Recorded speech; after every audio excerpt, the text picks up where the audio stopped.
안녕하세요, 여러분. 우리가 지난 시간에 이제 갈라디아서와 사도행전 14장까지 우리가 살펴보았습니다. 오늘은 이제 15장부터 들어가 보겠습니다. 예루살렘에서 이제 첫 종교회가 열리죠. 안디옥에서 바나바와 바울이 포함된 대표단을 결성해서 예루살렘으로 갑니다. 예루살렘 공회에는 베드로와 예수님의 동생 야고보의 주관으로 이제 진행이 됩니다. 베드로는 이미 이방인 로마 백부장 고넬료가 성령 받고 구원받은 경험을 이제 베드로는 했죠. 그래서 그것에 대해 이제 설명하고, 야고보는 구약 성경 아모스서 9장 11절에서 12절 말씀을 인용합니다. 그 말씀을 제가 읽어드릴게요. 그날에 내가 다윗의 무너진 장막을 일으키고 그것들의 틈을 막으며 그 허물어진 것을 일으켜서 옛적과 같이 세우고 그들이 에돔의 남은 자와 내 이름으로 일컫는 만국을 기업으로 얻게 하리라. 이 일을 행하시는 여호와의 말씀이니라 라고 이제 야고보가 아모스서의 말씀을 인용합니다. 그래서 이 예루살렘 종교회에서 이제 내린 결론은요. 다만 이방인 중에 하나님께로 돌아온 자는 이제 우상의 제물, 더러운 것, 그러니까 우상의 제물과 피와 목매어 죽인 것과 음행을 멀리하라고 합니다. 그러니까 이제 유대인이든 이방인이든 둘 다 모든 사람들이 예수님을 믿음으로 구원을 받을 수 있다고 탕탕탕 치고 이제 결론을 내립니다. 그리고 나서 이제 15장이 끝나고 나면요. 이제 바로 2차 선교여행을 또 떠납니다. 그래서 15장 36절부터 18장 22절까지가 이제 2차 선교여행이 시작되는데, 선교여행이 시작되기 이전, 이제 시작가기 전에 바나바가 이제 사도 바울한테 뭐라 그러냐면, 마가 요한도 데리고 가자. 1차 때 비록 마가가 버가에서 돌아갔지만 그래도 우리 이번에 한 번 더 데리고 가보자 그랬더니 어떻게 해요? 바울이 이런 자에 거절하죠. 그래서 여기서 이제 바울과 바나바가 헤어집니다. 바울은 실라를 데리고 이제 2차 선교여행을 떠나고요. 바나바는 그래도 자기의 이제 그 생질 마가를 데리고 자기 고향 구브로로 갑니다. 그래서 이제 바나바의 행적은 이곳 이후로는 더 이상 등장하지는 않습니다. 이제 헤어진 거죠. 이제는 바울과 신라의 이제 2차 선교여행으로 이제 시작이 됐는데요. 지도와 여러분 그 PPT 지명 잘 보시고 따라와 주시기 바랍니다. 2차 선교여행은 50년부터 53년 이 정도 되고요. 그다음에 교회가 이제 3곳 개척이 됩니다. 제가 이제 설명하면서 알려드리겠습니다. 빌립보, 데살로니가, 고린도 교회가 이제 탄생을 하는데요. 사도행전 좀 아까 말씀드린 대로 15장 36절부터 18장 22절까지가 2차 이제 전도 여행이 시작됩니다. 바울이 이제 수리아 안디옥 교회가 이제 베이스 캠프라고 그랬잖아요. 그래서 바울이 이쪽 베이스 캠프 1차 여행했던 그 더베, 뭐 다소, 이제 다소는 사도 바울의 고향이죠. 그리고 이제 더베, 루스드라 다 1차 때 들린 곳이죠. 그런데 이 루스드라에서 중요한 이제 동역자를 만나게 됩니다. 1차 때 이쪽 지방을 갈라디아라 그랬잖아요. 이쪽 지역을 이제 한 번씩 이렇게 도는데 갈라디아 지역에서 누구를 만나냐면 루스드라와 갈라디아 지역 루스드라와 이고니온에서 칭찬받는 디모데를 만납니다. 어머니는 디모데의 어머니는 유대인이고요. 아버지가 이제 헬라인이에요. 그런데 바울이 디모데에게 할례받게 하죠. 왜 그랬을까요? 그것은 전도 사역 시에 유대인들의 반응을 염두에 두었기 때문이죠. 디모데의 어머니가 유대인이었으므로 유대인들의 눈에 디모데는 유대인으로 보였을 겁니다. 왜냐하면 당시 유대 사회에서는 어머니가 유대인이면 자녀도 유대인으로 인정되었기 때문에 그래요. 그러나 유대인들은 무할례자와 접촉하는 것을 절대적으로 기피하였기 때문에 바울이 앞으로 자신과 함께 사역할 디모데에게 할례를 행한 것은 순전히 유대인들이 복음을 받는 데 있어서 거침이 되지 않게 하기 위함이죠. 즉 바울은 구원의 어떤 조건으로서가 아니라 복음 전파의 그 어떤 방편으로서 디모데에게 할례를 행한 것입니다. 바울은 자기 자신이 회심한 후로 유대주의의 껍질을 완전히 벗어버린 자였지만 복음을 위해서는 유대인들에게는 유대인과 같이 이방인들에게는 이방인과 같이 되기를 이제 주저하지 않았습니다. 그래서 유대인들이 보는 앞에서 디모데에게 할례를 행한 것이 그 증거고 이제 이것은 그가 유대인들을 복음으로 얻고자 하는 목적이 있었기 때문입니다. 나중에 뒤에 가서 이제 설명해 드리겠지만 또 바울의 그 영적 아들 디도도 있어요. 디도는 할례를 헬라인이거든요. 근데 디도에게는 할례를 시키지 않습니다. 그러니까 이게 다 뭐 어떤 구원의 조건 그런 것이 아니라 유대인들에게는 유대인에게, 이방인에게는 이방인에게 하기 위해서 이제 디도에게는 할례를 시키지 않는 걸 우리가 볼 수 있습니다. 그래서 루스트라에서 이제 디모데를 만나서 이제 함께 가죠. 그래서 이고니온으로 갔다가 2차 선교에 이제 비시대 안디옥, 우리 회당, 비시대 안디옥에 회당이 있어서 바울의 첫 설교한 곳이죠. 그래서 바울이 이제 2차 때는 자기가 이쪽 에베소, 아시아, 소아시아죠, 여기. 아시아에서 이제 말씀을 전하고 싶었지만 성령이 아시아에서 말씀을 전하지 못하게 하죠. 그래서 무시아를 지나 이제 드로아로 내려갑니다. 드로아에서 이제 밤에 바울에게 이제 환상이 보여지는데요. 마게도냐 사람이 이제 청하길 마게도냐로 건너와서 우리를 도와라 그래요. 그리고 또 16장 사도행전 10절부터는 누가가 이제 등장하는 것을 볼 수 있습니다. 제가 지난번에 잠깐 언급해 드렸는데 위섹션, 우리 단락이라고 그러죠. 우리라는 단어가 등장하는 것으로 보아서 이제 사도행전을 쓰는 누가복음과 사도행전 썼잖아요. 사도행전을 쓰는 누가가 합류한 것으로 이제 보입니다. 그래서 이들이 드로아에서 이제 배를 타고 사모드라게로 직항해서 이제 어디로 가냐면 네아폴리, 마게도냐, 네아폴리를 지나서 마게도냐 지방의 큰 성이며 로마의 식민지인 어디로 가냐면 빌립보에 도착을 합니다. 빌립보에 갔는데 이제 빌립보에 회당이 없는 거예요.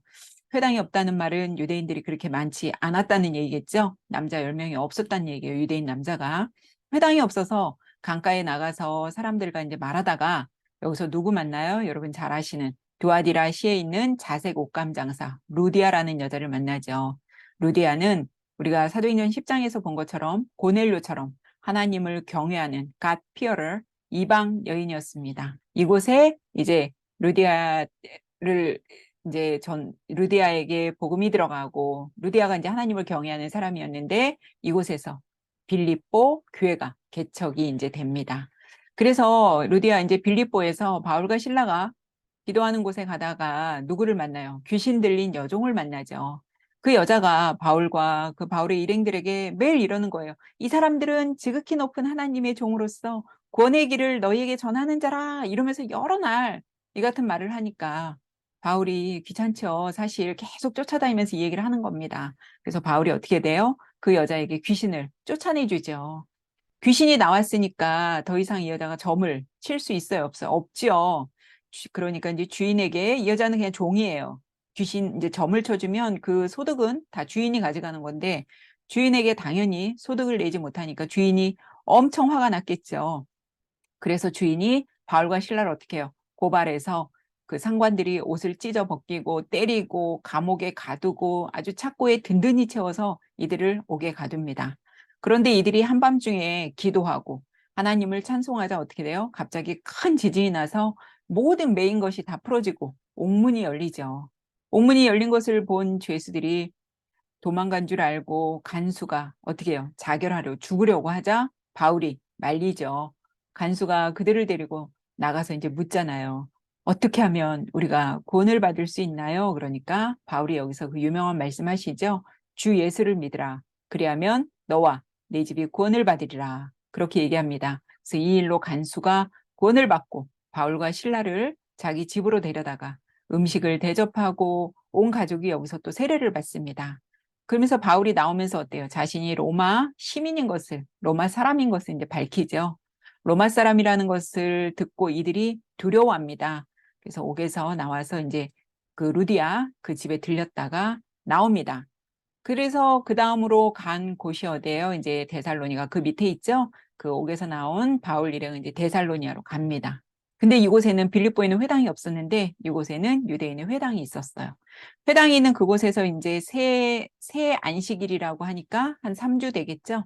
새 안식일에 걸쳐 구약 성경을 가리킵니다. 성경에는 이렇게 이 사도행전에는 새 안식일이라고 되어 있는데 이제 다른 서신서에 보면은 조금 더 있었던 것 같아요. 한 3개월 정도 있었던 것 같습니다. 그리스도가 죽은 자 가운데서 살아나고 자신이 전하는 예수가 곧 그리스도라고 이제 말을 하죠. 이 말씀을 듣고 경건한 헬라인의 큰 무리와 많은 귀부인들이 바울과 실라를 따릅니다. 그러자 또 어떻게 해요? 유대인들이 또 시기하고 바울 일행이 머물고 있는 야손의 집에 이제 침입을 합니다. 그러나 바울이 어떻게 알았는지 벌써 야손의 그 집에서 이미 바울은 야반도주를 했어요. 도망갔어요. 그래서 그 야손의 일행들을 이제 간원이 끌고 갑니다. 끌고 갔는데 이 사람들이 자기네들이 이제 보석금을 주고 이제 풀려나죠. 그러니까 데살로니가에서도 어때요? 더 이상 머무를 수가 없겠죠. 바울은 몰래 이제 도망간 겁니다. 그래서 그다음 이제 데살로니가에도 교회가 이제 이렇게 생겼고요. 그다음 간 곳은 어디면 이제 베레아에 도착을 합니다. 여러분 선교 이 지도 잘 보시면서 이 선교 패턴을 잘 보세요. 뭐 다른 지역으로 막 가고 싶어서 이렇게 하는 게 아니라 계속 밀려가듯이 하나님께서 이렇게 발걸음을 인도하시는 거 여러분 느껴지세요? 이들이 뭐 딱딱 계획해갖고 빌립보에는 얼마 동안 있고 데살로니가에는 얼마 동안 이런 게 아니잖아요. 지금 복음을 전하다 보면 사람들한테 쫓겨서 도망가기도 하고 계속 쫓겨나가는 거 여러분 보실 수 있겠죠.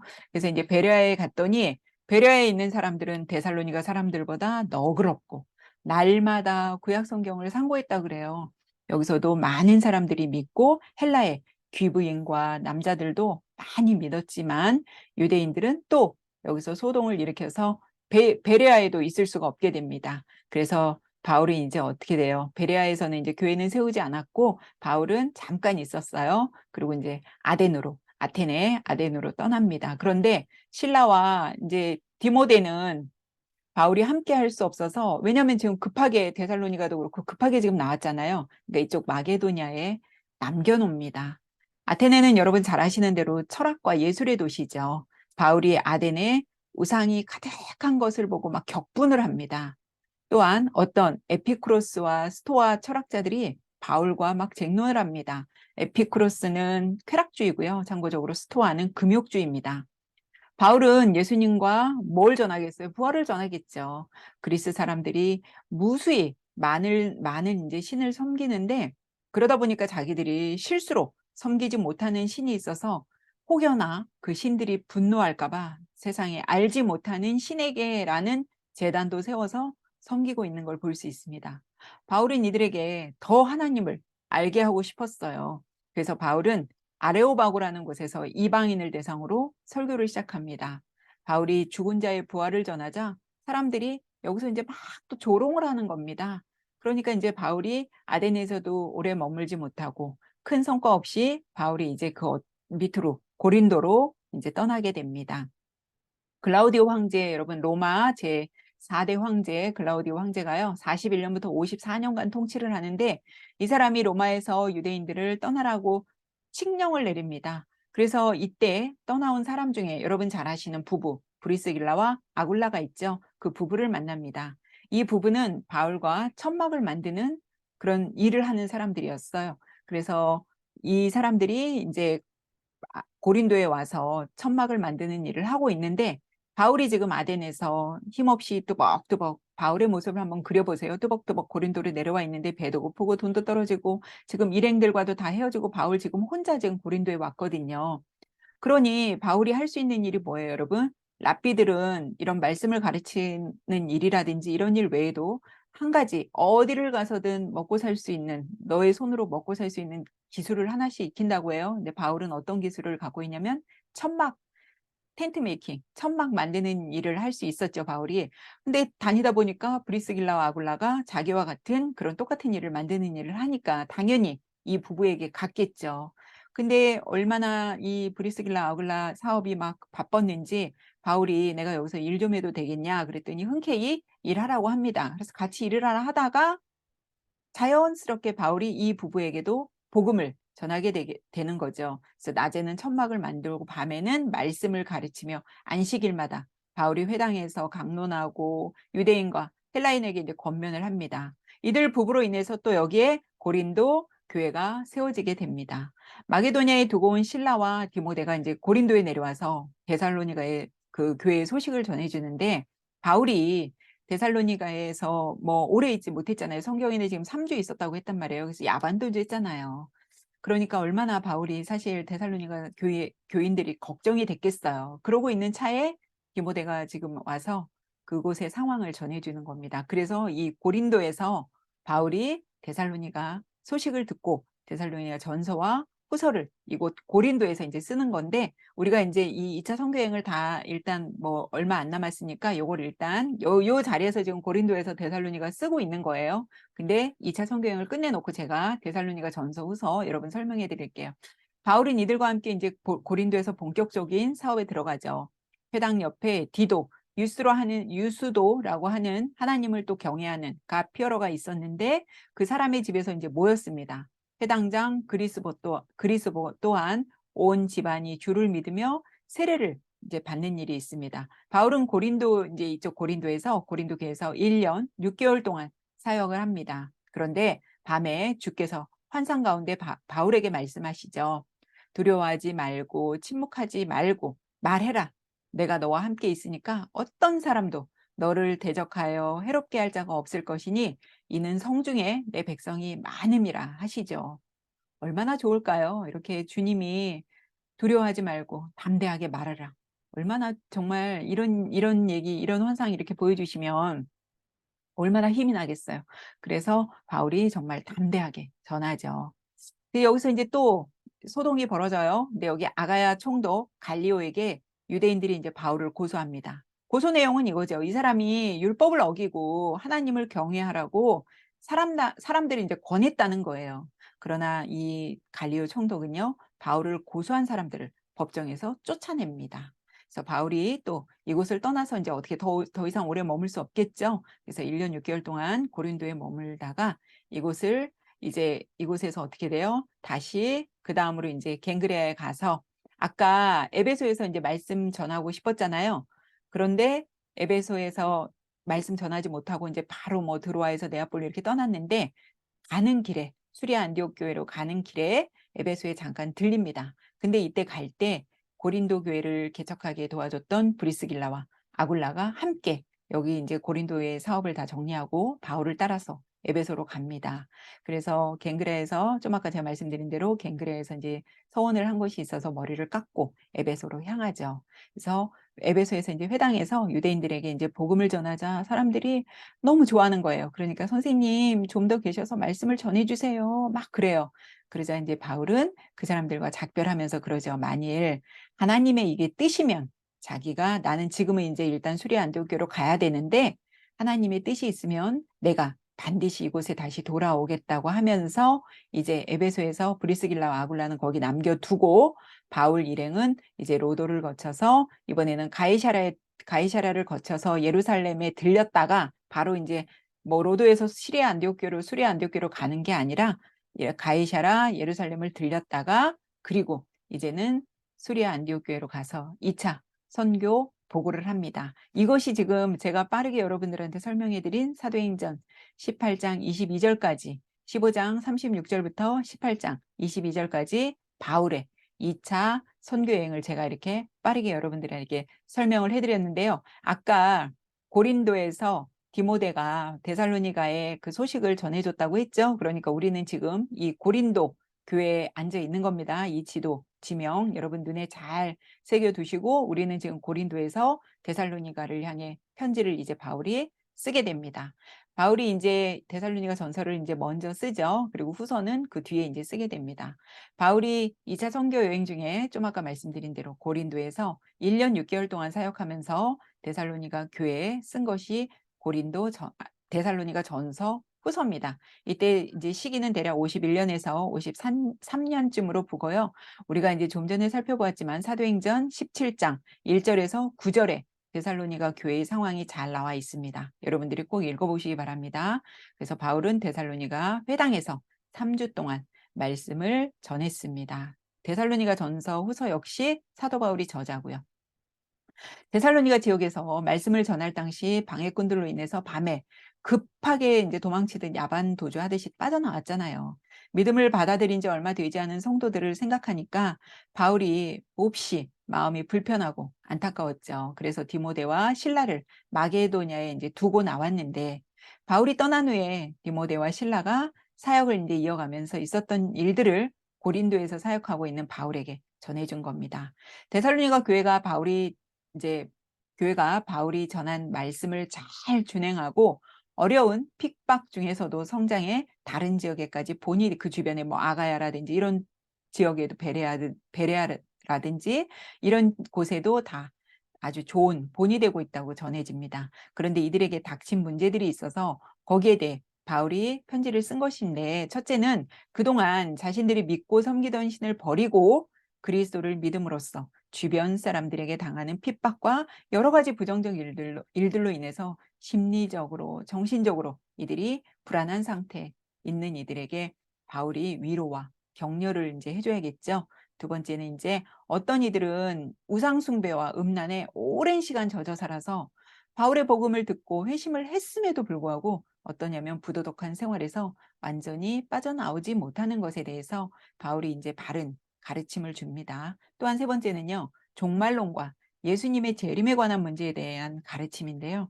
데살로니가 교인들이 궁금해하고 있는 여러 가지 문제들에 대해 바울이 펜을 들었는데 이것이 뭐다? 데살로니가 전서다. 그런데도 여전히 이제 몇 가지 문제들이 이제 발생했습니다. 그래서 예수님이 금방 재림하신다는 오해로 이들이 뭐 일도 하지 않고 막 그런 일들이 있는데, 그것은 이제 우리가 뒤에 볼 데살로니가 후서라는 거 여러분들이 또 알아두시기 바랍니다. 그러면 데살로니가라는 도시가 어떤 도시인지 우리가 먼저 한번 살펴보겠습니다. 바울 일행은 이제 빌립보를 출발해서 에그나티아 가도라고 하죠. 거기를 가도를 따라서 약 160km를 걸어서 데살로니가에 이제 도착을 합니다. 데살로니가 시 자체는요, BC 기원전 315년에 세워졌습니다. 그래서 그런데 기원전 164년에 로마가 데살로니가를 정복한 후에 이 도시는 로마의 마게도니아 지방의 이제 수도가 되었습니다. 데살로니가는 교통과 무역, 상업이 매우 발달한 곳이었고 귀족들로 이루어진 평의회가 통치권을 행사하고 자신들이 쓰는 화폐를요 직접 발행하고, 화폐를 직접 발행할 수 있다는 건 굉장한 특권이죠. 발행하고 도시 안에 로마 군대가 주둔하지 않아도 될 정도였습니다. 그 로마의 유명한 군사도로인 비아 에그나티아를 지나는 위치에 있었기 때문에 데살로니가는 군사적으로나 경제적으로 굉장히 중요한 위치에 있었습니다. 이런 지정학적 위치는 데살로니가를 경제적으로 매우 풍요한 도시로 발돋움할 수 있게 만들었죠. 데살로니가라는 이름은요, 카산드로스라고 이제 알렉산더 대왕의 후계자인데요. 카산드로스라는 장군의 부인 이름에서 따온 것입니다. 부인의 이름이 데살로니테예요. 그래서 이 데살로니테는 알렉산더 대왕의 이복, 누이 동생입니다. 그래서 이 카산드로스는 부인의 이름을 따서 데살로니카라는 도시를 만들었다고 해요. 이 도시는 각종 우상 숭배와 성적으로 매우 타락한 도시였습니다. 데살로니가에는 두 개의 신비주의 종교가 있었죠. 하나는 디오니소스 컬트였고 다른 하나는 카비루스 컬트라고 합니다. 이런 신들은요, 주로 성적으로 문란한 남자들의 성기를 상징으로 이제 삼고 있다고 해요. 이런 도시에서 바울이 복음을 전했는데 더 놀라운 것은 사람들이 회심을 했다는 거죠. 당시 데살로니가에는 대부분 마게도니아인과 헬라인, 다수의 로마인들과 유대인들이 살았으며 여기 아까 회당이 있다고 제가 말씀드렸죠. 근데 이 도시는 우상숭배, 성적으로 매우 타락한 도시였다는 겁니다. 그래서 바울이 이들에게 이제 편지를 쓰는 거예요. 디모데와 실라에게 전해들은 소식에 의하면 데살로니가 교인들이 환난과 핍박의 상황 속에서도 바울이 전한 복음을 저버리지 않고 잘 성장한 것에 대해서 그 주변 마게도냐와 아가야까지 이들의 믿음이 이제 소문이 난 거예요. 그래서 이것에 대해서 바울은 믿은 지도 얼마 되지 않은 이 데살로니가 교인들이 너무 기특하고 대견하지 않겠어요? 그래서 이제 칭찬을 아끼지 않고 막 기뻐합니다. 바울 자신이 급하게 데살로니가를 떠날 수밖에 없었던 이유도 예수님을 죽인 유대인들의 회방 때문이라고 이제 그렇게 말합니다. 바울은 자기가 다시 데살로니가를 가고 싶었지만 사탄의 방해라고 하는데, 그 이제 계속 회방 놓는 유대인들 말하겠죠. 그런 사탄의 방해로 가지 못했다고 합니다. 그러나 환란은 데살로니가에서만 받은 것이 아니라 바울은 빌립보 교회를 개척할 때도 환란과 핍박이 있었잖아요. 감옥에도 갇히고 그런 걸 이제 회고합니다.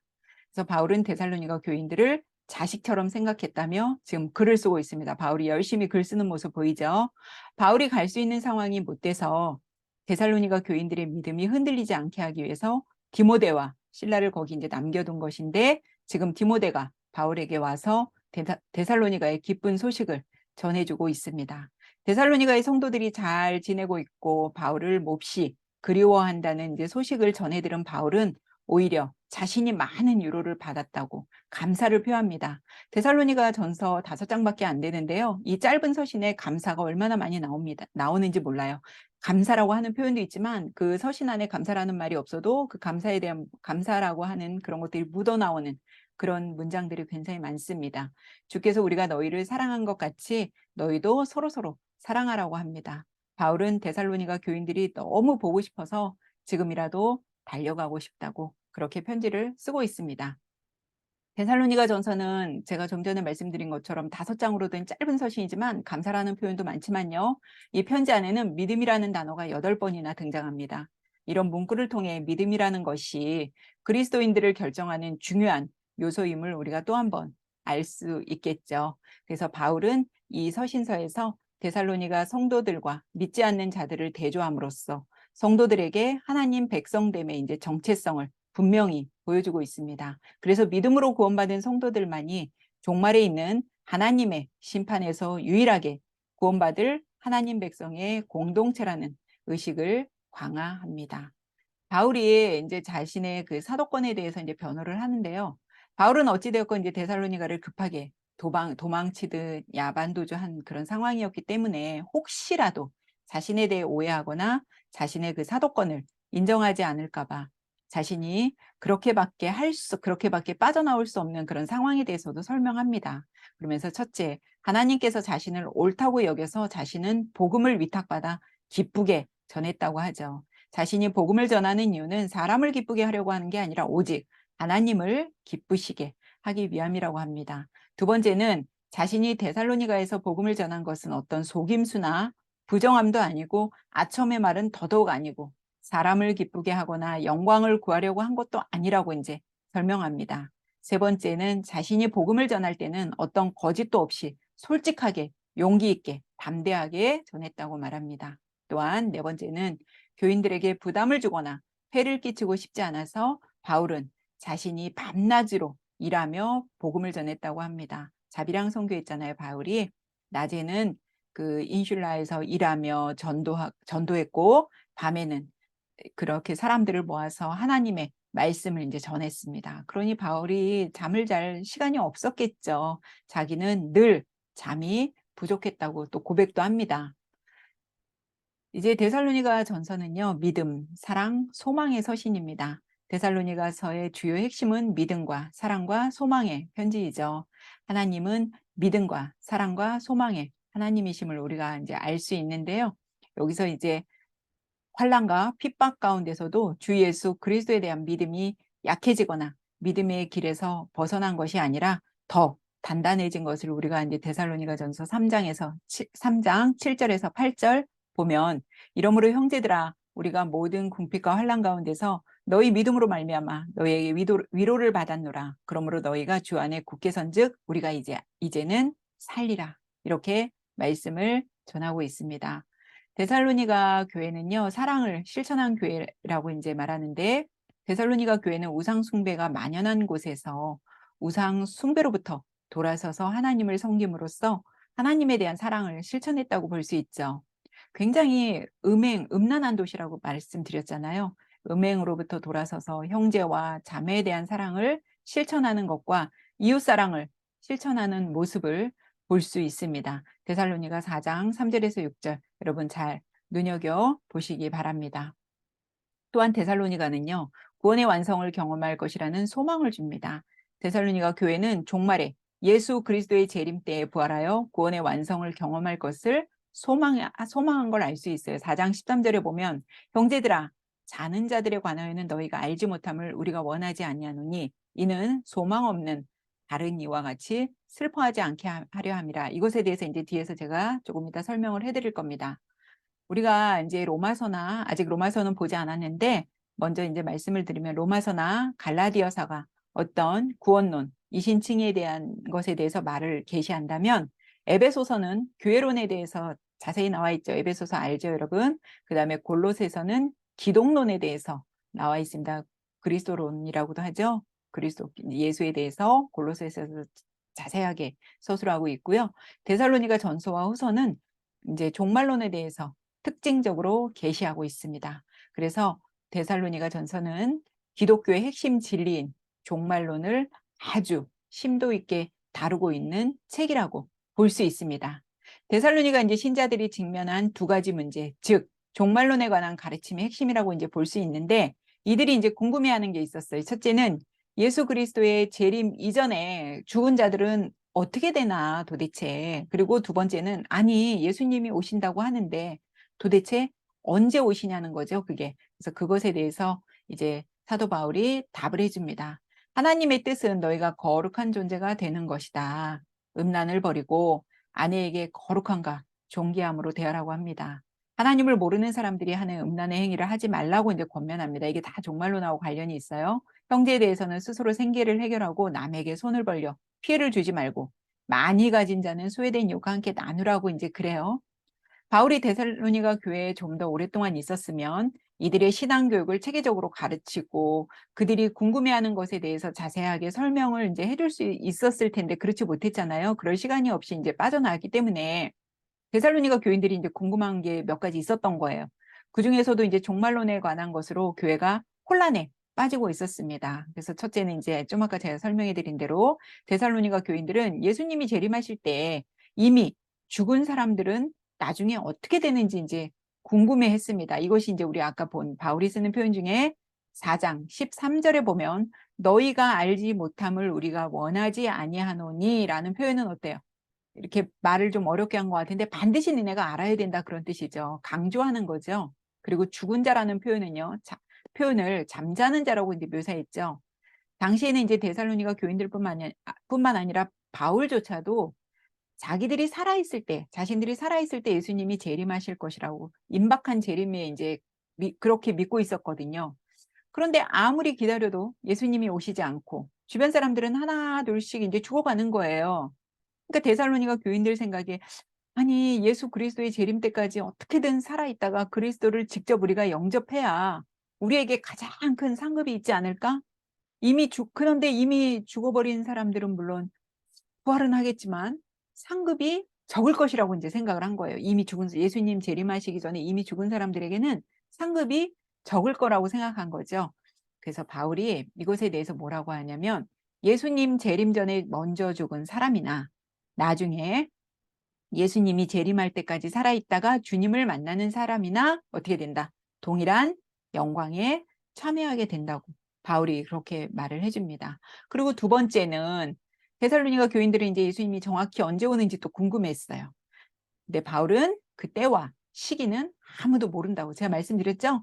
누가 뭐 내가 예수인데 그 예수님 뭐 그때와 시기는 뭐 언제다 몇 년 몇 월 며칠이다 이런 말 하는 사람 제가 뒤도 돌아보지 말고 도망가라 그랬죠? 그런 건 없습니다, 여러분. 주님이 언제 오시는지는 아무도 몰라요. 하늘에 계신 아버지만 아시는 거고요. 주의 날이 도둑같이 오고 갑자기 올 거기 때문에 그래서 우리는 늘 깨어 있어서 정신을 차리고 피차 권면하고 피차 덕을 세우라고 합니다. 예수 그리스도의 재림은 마치 이제 바울이 어떻게 표현하냐면 임신한 여성에게 갑자기 해산에 통증이 임하듯 호련히 찾아올 거라고 합니다. 우리 여성들 임신하신 분들 아시잖아요. 10달 동안 이제 우리가 임신을 하고 있는데 아이가 정말 나올 때 되면 어떻게 해요? 해산에 그 막 통증의 사이클이 막 처음에는 서서히 뭐 이렇게 시간 간격으로 오다가 정말 아이가 막 태어날 때쯤 되면 어때요? 나올 때쯤에 막 그 사이클 급해지는 거 여러분 아시죠? 여성들은 알 거예요.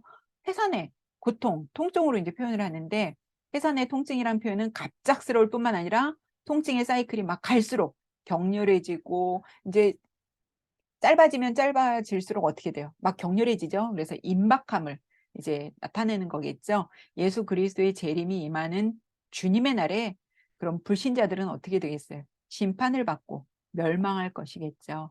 바울은 불신자를 밤에 속하는 자로 또 우리 믿는 성도들은 낮에 속하는 자로 표현합니다.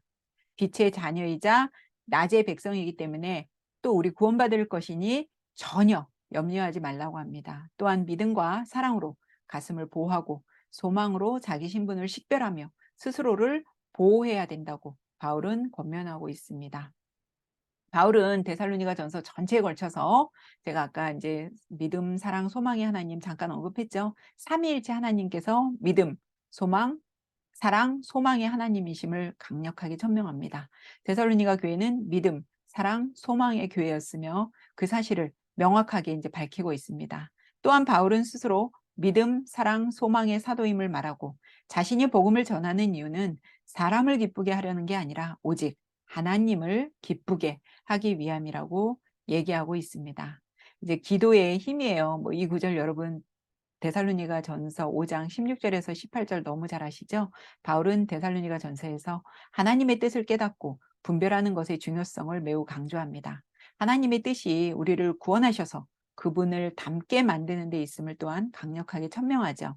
하나님이 우리에게 바라시는 그 뜻은 여러분 잘 아시는 대로 이 말씀입니다. 다 같이 읽어보겠습니다. 항상 기뻐하라, 쉬지 말고 기도하라, 범사에 감사하라. 이것이 그리스도 예수 안에서 너희를 향하신 하나님의 뜻이니라. 여러분 이 말씀 쉬워 보이세요? 겉으로 보기에는 할 수 있을 것처럼 보이지만 실제적으로 실천하기 쉽지 않은 말씀이죠. 어떻게 항상 기뻐하고 쉬지 말고 기도하고 매번 감사하는 삶을 살 수 있을까요? 여기서 핵심은 뭐예요? 기도입니다. 우리가 기도에 힘쓸 때 늘 기쁨과 감사가 넘치는 삶을 살 수 있다는 것을 강조하는 거죠. 기도를 생활하면 우리 삶에 기쁘고 감사할 일이 사실은 일어납니다. 그러다 보면 때때로 기뻐하고 감사할 수 없어 보이는 일들 속에서도 하나님의 뜻을 발견하면 그것 또한 얼마나 감사한 일입니까? 그래서 여러분 항상 기뻐하고 쉬지 말고 기도하고 범사에 감사하며 사시기 바랍니다. 데살로니가 교회에게 바울이 이제 권면하는 건데요. 이 6가지 뭐 쭉 한번 읽어보겠습니다. 교회를 위해 수고하고 헌신한 자들을 존경해라. 서로 화목하고 평화롭게 지내라. 심적으로 연약한 사람을 도와줘라. 게으름을 핑계로 다른 성도에게 짐을 지우지 마라. 악을 악으로 갚지 말고 선을 따르라. 성령의 은사를 분별하고 질서 있게 사용해라. 이렇게 6가지 권면을 하고 있습니다. 그럼 재림을 기다리는 우리 그리스도의 삶 어떠해야 될까요? 여러분 다 재림 기다리시죠? 안 기다리세요? 지금 이제 가끔 우스갯소리 하죠. 내가 좀 살만하면 예수님 좀 늦게 오셨으면 좋겠고, 내 삶이 너무 힘들면 지금이라도 당장 빨리 예수님 오셨으면 좋겠다 그러죠.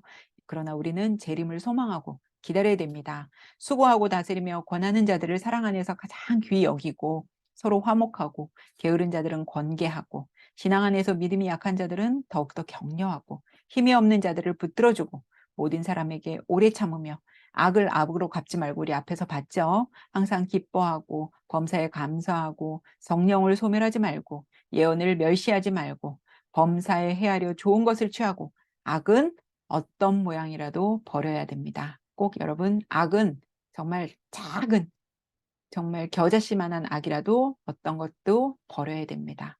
사도 바울은 주님의 날이 어느 때든지 이제 갑자기 올 수 있음을 말했잖아요. 그래서 이 사실에 비추어 그들은 어둠이 아니라 빛 가운데 이제 살아야 하며 정신을 차리고 사랑과 구원과 소망으로 살아야 한다고 권면합니다.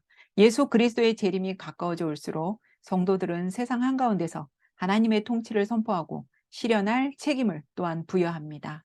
끝으로 이제 그는 주 예수 그리스도의 은혜가 그들과 함께하기를 기원하는 바울 자신의 전형적인 스타일로 데살로니가 전서를 이제 마치는데요. 이 편지를 쓰고 나서 데살로니가 전서를 보냈잖아요.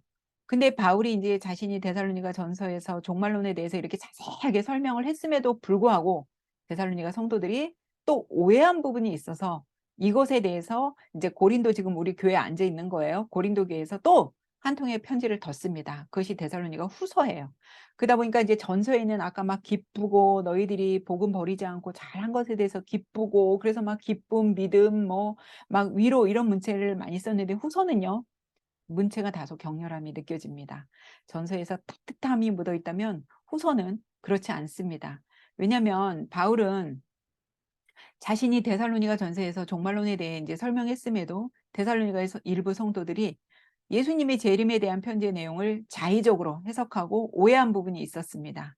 데살로니가 성도들은 바울이 보낸 편지를 읽으면서 바울이 반복해서 강조한 주의 강림, 이 단어에 이제 지나치게 집중하게 되었죠. 그러다가 결국 데살로니가 교인 중 몇몇이 일은 하지 않고 오직 주님의 재림만을 강조하고 기다리며 다른 사람들의 일까지 방해하는 겁니다. 그래서 이 소식을 들은 바울이 다시 편지를 보내 그들을 권면하며 성실하게 신앙생활을 할 것과 특별히 바울은 일상생활에 충실할 것을 당부하면서 두 번째 편지를 쓴 것이 뭐다? 데살로니가 후서다. 그 옆에 남자 누워서 술 먹고 흥청망청 있는 거 보이시죠? 이렇게 재림하실 거니까 주님 금방 오신다고 했기 때문에 일 안 하고 이렇게 흥청망청 앉아서 술 먹고 놀고 지금 그러는 겁니다. 그래서 이 특별히 저희 바울이 강조하는 건요. 일상생활에 충실하면서 주님을 기다려라. 이것에 강조를 하고 있습니다. 데살로니가 사람들은 바울의 편지에서 갑작스러운 주의 강림을요. 금방 임할, 당장 오실 주의 강림으로 이제 오해한 것에 대해서 상당히 이제 데살로니가 이제 교회 성도들이 혼란을 겪고 있었던 것 같습니다. 그래서 예수님이 재림하실 때 도대체 어떠한 그러면 재림하실 때 어떠한 징조가 있는지 알아야 뭐 우리가 대처할 거 아닐까. 그래서 그거에 대해서 바울이 이제 설명합니다. 주의 날은 아직 이르지 않았고 주의 날 이전에 몇 가지 전조가 있을 것인데 그것이 무엇이냐면 주님의 재림 이전에 배교가 굉장히 광범위하게 일어날 거고 이때 그 옆에 막 불로 막 무너지는 거 보이죠? 불법의 사람이라는 게 이제 나오는데요. 학자들 간에도 이것에 대해서 의견이 분분합니다. 이게 도대체 뭘 가리키는 건지 멸망의 아들 뭐 그러는데요. 멸망의 아들이라고도 일컬어지는 사람이요. 자신을 스스로 신격화시켜서 하나님의 영광을 찬탈하는 일이 하나님의 영광을 뺏는 거죠. 찬탈하는 일이 발생하고 또 자기가 하나님 자리에 앉아서 숭배를 받습니다. 그러다 보면 사람들이 이 불법의 사람에게 이제 미혹되어서 그에게 경배하고 이제 하나님 버리고 또 그 사람이 하나님이라고 자기가 속이니까 그 사람한테 미혹돼서 그 사람한테 경배하고 그렇게 되면 어떻게 돼요? 스스로 이제 멸망하게 되는 거죠. 하나님께서 정하신 때가 되면 예수 그리스도가 온 우주의 심판자로 강림하셔서 사탄의 모든 악행과 불순종을 심판할 것인데 이런 어떤 거짓 가르침을 분별하지 못하면 그런 미혹하는 불법의 사람, 멸망의 아들이 그렇게 사람들을 미혹하는 거에 넘어간다는 거죠. 그래서 거짓 가르침을 여러분들이 잘 분별하고 거짓 진리에 미혹되지 않도록 여러분들이 늘 깨어 있어서 그래서 우리는 뭐 해야 돼요? 기도하고 말씀 봐야겠죠. 그래서 그것에 대해서 사도 바울이 강조를 합니다. 옆에 제가 막 십자가, 성경책, 휴지통으로 던져버리고 그 옆에 있는 그림은 뭐예요? 뭐 하나님 어떤 그런 불법의 사람에게 막 불법의 사람의 멸망의 아들에게 그렇게 막 경배를 하는 거예요. 하나님한테 하는 게 아니라. 그래서 이런 일이 발생할 거다. 예수님 재림하시기 전에 이런 일이 일어날 거다. 그래서 예수님이 아까 이제 보여드린 대로 술 먹고 하는 그림 보였죠? 금방 재림할 것이라고 믿는 게으른 성도들에게 바울이 막 그래요. 누구든지 일하기 싫거든 먹지도 마! 이렇게 이제 경고를 합니다. 그러면서 바울 자기 자신을 예로 들면서 자신은 데살로니가 성도들에게 재정적인 부담을 주지 않으려고 자비량으로 열심히 일했다고 이제 언급을 하죠. 그래서 바울과 그의 동역자들은 당연히 지원을 받을 권리가 있었지만 그 권리를 사용하지 않았음을 또한 언급합니다. 저도 이제 자비량으로 이렇게 많이 교회에서 제가 이렇게 성경 가르치고 하는데요. 때로는 이 다른 곳에서도 막 이단이나 이런 데서도 무료 성경 공부 막 이런 거가 있잖아요. 그래서 가끔 제가 오해를 받을 때가 있는데 여러분 이렇게 좋은 일을 제가 선한 일을 이렇게 행하다가도 저도 그렇게 이제 오해를 받을 때가 있습니다. 그러나 주님 아시고 또 여러분들이 아시기 때문에 저는 꿋꿋이 이렇게 하고 있습니다. 그래서 바울은 일상의 삶을 잘 살라고 이제 권면하죠. 무질서하게 행하지 말고 누구에게든 음식을 값없이 먹지 말고 아무에게도 폐를 끼치지 말고 이웃과 나누기에 힘쓰고 열심히 기도하고 이제 그렇게 살라고 해요. 혹여 또 선을 행하다가 또 낙심하지 말라고 이제 권면합니다. 여러분들도 교회에서 이렇게 봉사하시다 보면 어떠다가 이렇게 그런 생각 하실 때 있잖아요. 누군가 이제 봉사하다가 의견이 좀 틀어지거나 그러면 아휴, 내가 이거 돈 받고 하지도 않는 이런 봉사 내가 이거 해서 뭐 하나 막 이렇게 그럴 때 있죠. 그러나 여러분 포기하지 않으시면 그 때가 되면 여러분 분명히 열매 맺을 겁니다. 저도 좀 아까 제가 그랬잖아요. 그렇게 막 자비랑으로 제가 성경 이렇게 가르치고 그러다 보니까 가끔 오해를 하시는 경우도 있더라고요. 근데 제가 포기하지 않고 이렇게 계속 꾸준히 하다 보면 언젠가는 이제 열매 맺고 있잖아요, 지금. 그래서 여러분들도 선을 행하다가 낙심하지 않으면, 포기하지 않으면 때가 이름에 하나님께서 분명히 열매 맺어 주실 줄 믿습니다. 그래서 과거에도 많은 사람들 또한 단체들이 이제 재림에 대해서 잘못 오해해서 벌어진 일들 여러분 잘 아시죠? 하나님은 그래서 우리를 세상 밖으로 부르시지 않고요. 오히려 우리를 세상 한 가운데로 부르셨어요. 제가 그 지도 배경 해놨죠. 세상 한복판에서 세상과 구별된 삶을 살라고 한 거지 뭐 세상 사람들과 뭐 차단하고 우리끼리만 교회 안에서 우리끼리만 아니에요. 세상 한복판에서 그들과 세상 사람들과 우리는 구별된 삶을 살라는 거지 세상 밖으로 뭐 우리 교회 안에서만 있으라고 하지 않았습니다. 재림으로 인한 이런 오해에 대해 바울이 이제 권면은 어떻게 보면 굉장히 단순해 보입니다. 현실 도피하지 말고 자신이 지금 하고 있는 일에 일상에서 최선을 다하고 살라고 당부합니다. 여러 가지 하나님이 주신 이제 은사나 능력을 이웃과 함께 나누고 다른 사람들을 살리고 치유하고 헌신하는 데 쓰라고 이제 바울이 권면합니다. 이것이 정말 참 그리스도인이 살아가야 하는 참 모습임을 거듭 강조하고 있습니다.